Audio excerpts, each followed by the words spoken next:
بسم اللہ الرحمن الرحیم۔ فلسطین کے مظلوموں کو سلام پیش کرتے ہوئے اسی سرزمین پر سونے والے خلیل خدا جناب ابراہیم کے واقعے کو پیش کرتے ہیں۔ اللہ کی محبت کے جرم میں، اللہ کے دشمنوں یعنی بتوں کو توڑنے کی سزا میں، اور وقت کے طاغوت نمرود کے سامنے کلمہ حق کہنے کی پاداش میں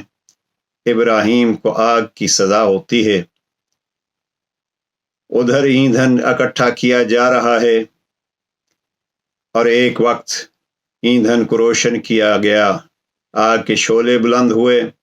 ادھر ابراہیم کو منجنیق میں بٹھایا گیا۔ اس خالق کی نگاہوں کے سامنے بڑے اطمینان سے جناب ابراہیم بیٹھ گئے، اس لیے کہ اگر کسی کا عقیدہ یہ ہو کہ وہ قادر، جانتا بھی ہے اور اس آگ کو خاموش رکھنے کی اور رہنے کی طاقت بھی رکھتا ہے، تو خلیل خدا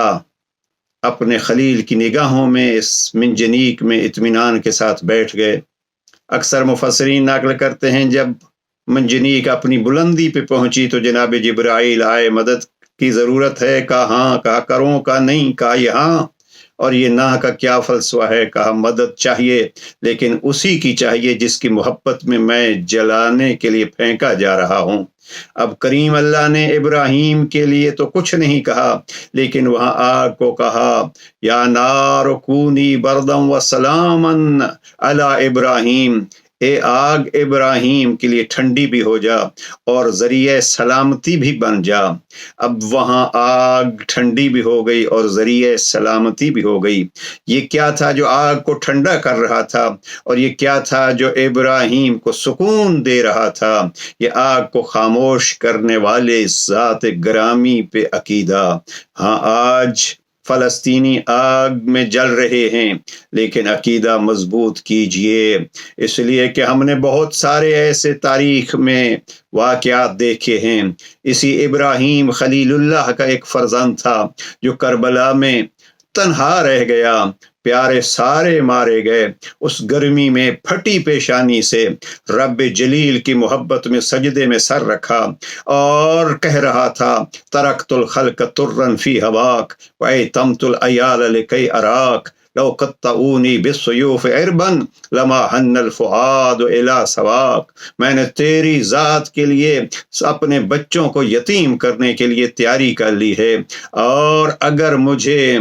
ان تلواروں سے ٹکڑے ٹکڑے کر دیں، لما حن الفؤاد سواک، تو میرا دل تیری ذات کے علاوہ کسی اور کی طرف نہیں جھکے گا۔ اور بات جہاں نہیں رکی، اسی ابراہیم خلیل اللہ کی بیٹی جناب مصطفیٰ کی نواسی زہرا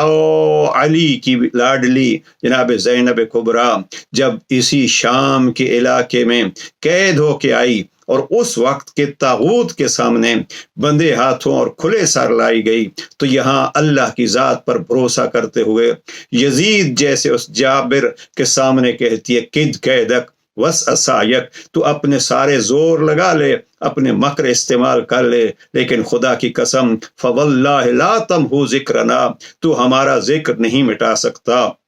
اس خطبے کے آخر میں بی بی نے پھر اللہ پہ بھروسے کے لیے ایک آیت پڑھی، حسبنا اللہ و نعم الوکیل، اس لیے کہ سارا زمانہ ایک طرف ہو، جس کے ساتھ اللہ ہوتا ہے وہ ہمیشہ کامیاب ہوتا ہے، اس لیے کہ وہ اللہ نعم الوکیل، وہ بہت اچھی ذات ہے جس پہ بھروسہ کیا جائے۔ ہاں، ایسا ہی ایک جملہ علی ابن ابی طالب نے نہج البلاغہ کے خطبہ نمبر 11 میں اپنے بیٹے محمد حنفیہ کے لیے فرمایا تھا، اور وہ جملہ یہ تھا، بیٹا اگر دشمن سے لڑنے کا ڈھنگ باپ سے سیکھنا ہے تو یہ جملہ ذہن میں رکھنا، اعر اللہ جمجمتک، اپنی کھوپڑی اللہ کے حوالے کر دو۔ جب آپ نے اللہ کے حوالے کر دی، اب یہ اللہ کی ملکیت ہو گئی، اب وہ جانیں اور اس کی حفاظت جانیں۔ تو اب یہی ہے، عقیدہ مضبوط ہو تو ابراہیم کے سامنے آگ بجھتی رہتی ہے، انشاءاللہ اللہ پہ بھروسہ ہوا تو یہ آگ بھی سلامتی کے ساتھ بجھ جائے گی۔ والسلام علیکم ورحمۃ اللہ۔